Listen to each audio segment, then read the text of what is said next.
প্রথম প্রার্থী, এতদিন বাবাকে দেখেছো সাথে ইলেকশনে লড়তে, তার সাথে নিজে প্রার্থী হয়ে কেমন লাগছে?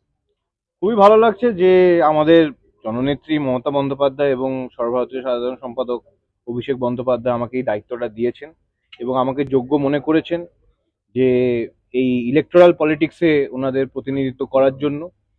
উনি আগেও আমি ওনার স্নেহধন্য ছিলাম। হাইকোর্টে উনি 2011 থেকে এই দায়িত্বটা দিয়েছেন সরকারের হয়ে লড়ার জন্য। এখন উনি মনে করেছেন যে এই যুদ্ধক্ষেত্রটা চেঞ্জ করার এখন মাঠে পাঠিয়েছেন। মাঠেও লড়বো, হাইকোর্টেও লড়েছি, এখানেও লড়বো। সেক্ষেত্রে যেহেতু বাবা আছে এখানেই লোকসভায়, সেক্ষেত্রে কি কিছুটা হলেও আপনি এগিয়ে আছেন? প্রচুর অ্যাডভান্টেজ। বাবার মতো, মানে কল্যাণ বন্দ্যোপাধ্যায়ের মতো একটা অভিজ্ঞ পলিটিশিয়ান, অভিজ্ঞ আইনজীবী, আমি ওনার অভিজ্ঞতা থেকে শিখে আহ, আইনজীবী হিসেবে অন্য মানের হতে পেরেছি এবং আমার মনে হয় যে ওনার অভিজ্ঞতা থেকে শিখে আমি রাজনীতিতেও অনেক অনেক বেটার পারফর্ম করতে পারবো। ক্ষেত্রে বিরোধীরা বলছে ফ্যামিলিগতভাবে পলিটিক্স করছে তৃণমূল, বিজেপি সেটা করে না, বা সিপিএমও কিছু ক্ষেত্রে করে না, এটাই নিয়ে পুরো প্রচারে নামছে। দেখুন, এটা বিজেপি সিপিএম এর ব্যাপার নয়। এটা আমাদের এরকম তো কোনো আইন নেই যে ডাক্তারের ছেলে ডাক্তার হতে পারবে না, উকিলের ছেলে উকিল হতে পারবে না, চাষির ছেলে চাষি হতে পারবে না, জার্নালিস্টের ছেলে জার্নালিস্ট হতে পারবে না, রিপোর্টারের ছেলে রিপোর্টার হতে পারবে না।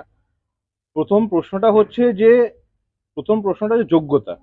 যে যেই মানুষটা যে কাজে ঢুকছে সেই কাজের যোগ্যতা নিয়ে কাজ করছে কি কাজ করছে না।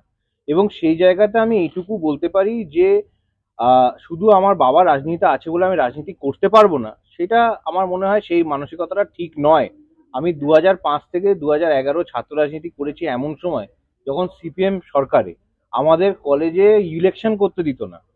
আমি সিপিএম এর কাছে মার খেয়ে, এসএফআই এর কাছে মার খেয়ে আমি রাজনীতি করেছি এমন কলেজে। আমার কলেজ একমাত্র কলেজ ছিল আইন কলেজ, যেখানে তৃণমূল ছাত্র পরিষদের ইউনিয়ন ছিল।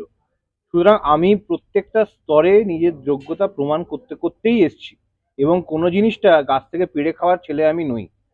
সুতরাং এখানেও মমতা বন্দ্যোপাধ্যায় আমাকে পাঠিয়েছেন এবং আমি এটা প্রমাণ করব যে আমার এখানে কাজ করারও ইকুয়ালি যোগ্যতা আছে। সেক্ষেত্রে এই এই ক্ষেত্রে বহিরাগত বারবার দেখা যাচ্ছে, উত্তরপাড়া কেন্দ্রে বহিরাগত, এই নিয়েও বিরোধীরা একটা প্রশ্ন তুলছে, কেন বারবার বহিরাগত? উত্তরপাড়ার কি গোষ্ঠীদ্বন্দ্বের জন্য কি বহিরাগত প্রার্থী বলছে? কে বহিরাগত? এখানে তৃণমূলের প্রার্থী এখানে বহিরাগত নয়। এখানে বিজেপি তো এই আসনে এখনো প্রার্থী ডিক্লেয়ার করতে পারেনি। এখানে তো সিপিএম এর প্রার্থী বহিরাগত।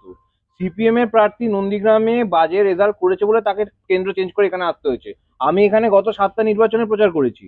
আমি এখানে 2009 থেকে প্রচার করছি। তাছাড়া বাবাও তো আমি এখানকার। এখানে অনুষ্ঠানে, আমি এখানে নানান পুজোতে, আমি এখানে নানান উৎসবের সঙ্গে উত্তরপাড়ার মানুষের সঙ্গে জড়িয়ে আছি। আমার এটা বাইরের কেন্দ্র নয়। এখানে অন্য যারা প্রার্থী হতে চলেছেন এবং সম্ভাব্য যারা বিজেপি প্রার্থী তারা এখানকার বহিরাগত। তাদেরকেই প্রশ্নের উত্তর দিতে হবে। আমি তো উত্তরপাড়ার মানুষের সঙ্গে, তৃণমূল কংগ্রেসের কর্মীদের সঙ্গে একাঙ্গিকভাবে জড়িত হয়ে আছি।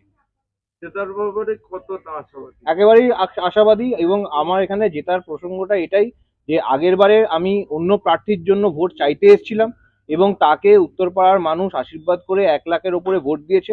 আমি এবার নিজের জন্য ভোট চাইছি। উত্তরপাড়ার মানুষ আমাকে 1,20,000-এর বেশি ভোট দেবে। অন্য যারা প্রার্থী আছে তাদের নিজেদের মধ্যে লড়াই 2 এবং 3 হবার। আগের বার যে প্রার্থী ছিল তার সম্বন্ধে অনেক কিছু রটেছে বা হয়েছে, এমনকি আপনার বাবাও তাকে গাড়ি থেকে নামিয়ে দিয়েছিল, এই দৃশ্যও দেখা গেছিল। কি কারণে? দেখুন, আগের প্রার্থীকে আমি কোনো রকম সার্টিফিকেশন দেওয়ার মতো আমি অবস্থায় নেই। আমি শুধু এইটুকু বলবো যে মানুষ যে পরিষেবা পায় সেই পরিষেবাটা পায় এখানে শীত গ্রীষ্ম বর্ষা।